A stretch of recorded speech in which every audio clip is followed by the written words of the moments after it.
இரட்சகர் இயேசு கிறிஸ்துவின் விலையேறப்பெற்ற நாமத்தில் உங்களுக்கு என்னுடைய அன்பின் வாழ்த்துதலை தெரியப்படுத்திக் கொள்கிறேன். கொரிந்தியர் சபைக்கு பவுல் எழுதின முதலாவது நிருபத்திலே ஆண்டவர் இயேசு கிறிஸ்துவை குறித்து மிக அற்புதமான சில வெளிப்பாடுகளை அவர் எழுதுகிறதை பார்க்கிறோம்.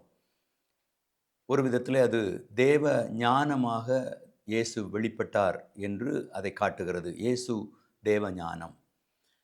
அதை குறித்து நாம் அந்த 1 கொரிந்தியர் 1ஆம் அதிகாரத்தினுடைய கடைசியிலே நாம் வாசிக்கிறோம். அவரே நமக்கு ஞானமானார் என்று சொல்லப்பட்டிருக்கிறது. இந்த ஞானத்தை குறித்து பவுல் பேசும்போது, இயேசு தேவஞானம் என்பது எப்படி விளங்குகிறது என்றால், அவர் சிலுவையில் அறையப்பட்ட இயேசுவாக வெளிப்படுத்தப்படுகிறார்.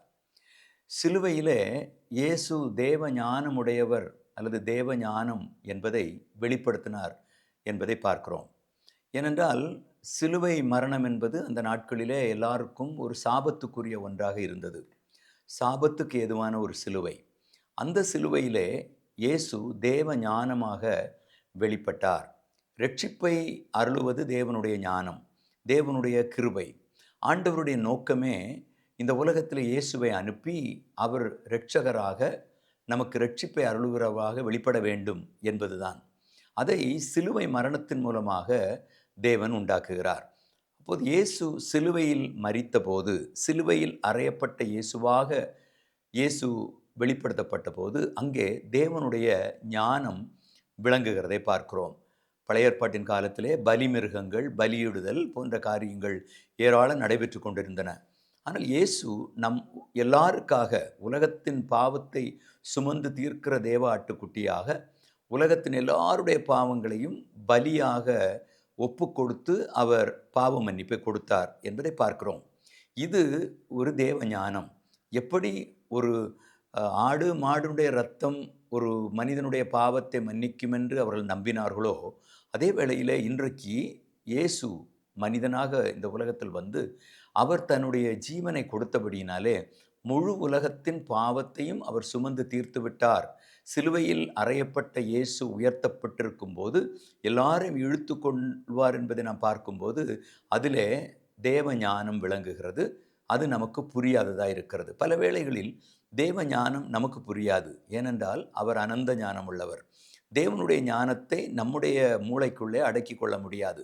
அதனால்தான் பல வேளைகளிலே தேவனை குறித்து மனிதர்கள் கற்றுக்கொள்ளும் போது புரியாததினாலே, அதை புரிந்து கொள்ள இயலாததினாலே, மாமிசத்தில் அதை அறிந்து கொள்ள இயலாததினாலே அவர்கள் சில நேரங்களில் பல தேவையற்ற வாக்குவாதங்களை செய்கிறதை பார்க்கிறோம். ஏனென்றால் தேவஞானம் என்பது அது ஆவியினாலே வெளிப்படுத்தப்படுகிற தேவஞானம்.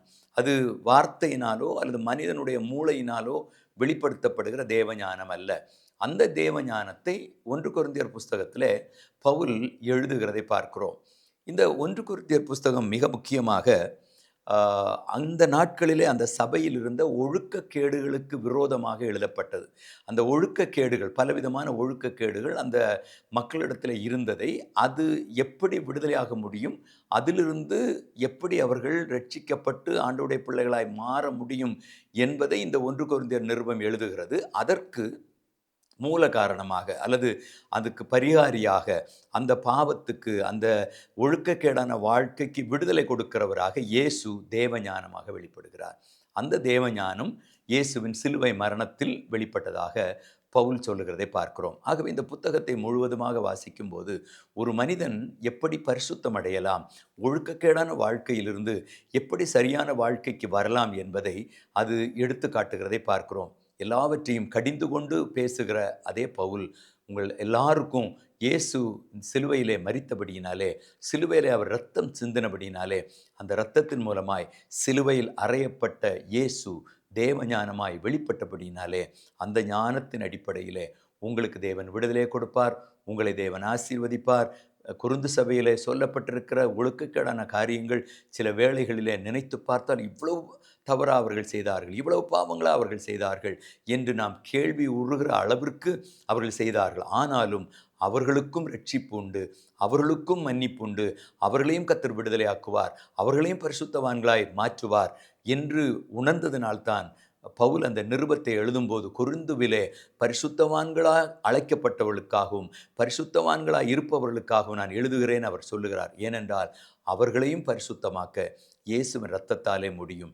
இயேசுவின் சிலுவை மரணம், இயேசுவினுடைய அந்த சிலுவையினால் உண்டாகிற தேவ ஞானம் எல்லா மனிதர்களையும் விடுதலையாக்கும், பரிசுத்தப்படுத்தும் என்பதை இந்த புத்தகத்திலே அவர் எழுதி வைக்கிறார். ஆகவே அருமையான தேவனுடைய பிள்ளைகளே, கொரிந்து புத்தகத்தை நீங்கள் வாசிக்கிற நேரத்தில் அதிகமாய் தேவனுடைய சிலுவையை தியானியுங்கள். அவருடைய சிலுவை நமக்கு ஞானத்தை கொண்டு வரும். அவருடைய மரணம் ஞானத்தின் மூலமாக நம்மை விடுதலையாக்கும், நம்மை ரட்சிக்கும், நம்மை ஆசீர்வதிக்கும். இந்த ஆசீர்வாதங்களினாலே கர்த்தர் உங்களை அளவில்லாமல் ஆசீர்வதிப்பாராக. ஆமென்.